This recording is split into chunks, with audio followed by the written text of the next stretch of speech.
Obviously, the 49ers are a huge story right now because they're an iconic franchise, and obviously the Jimmy Garoppolo, Trey Lance, if you want to call it a soap opera, is front and center in one of the main subplots around the NFL right now. Give us kind of the league view. You know, we're in the market, so it's hard to get perspective on this. What's the league view on how the 49ers have handled this?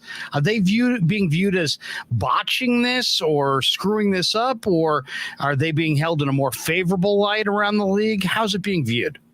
Well, they're not being viewed as botching it. I mean, this is something that everybody knew was going to happen when they made the move, when they gave up basically, 4 or 5 picks last year to draft Trey Lance as high as they did.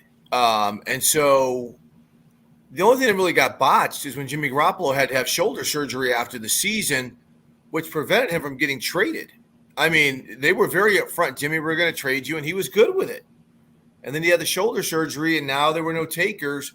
So he redoes his contract. And I know everybody's saying, oh, this is the perfect contract for him to be a backup quarterback.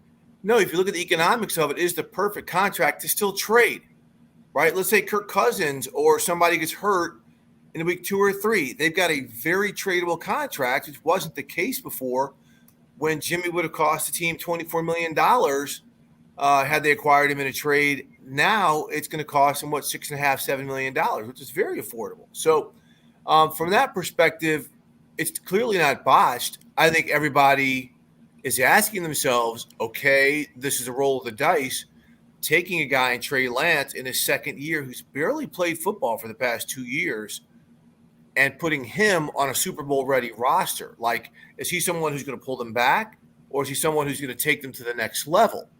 Because the Niners very much, and they've done this twice in their history, when they sent away Joe Montana for Steve Young, because, okay, Steve Young's the guy who's going to continue our winning ways.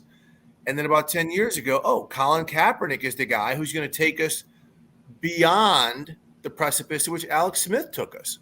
So it's weird how it's kind of repeated itself for a third time. And it's Soldier Field. Kaepernick's first start was in Soldier Field.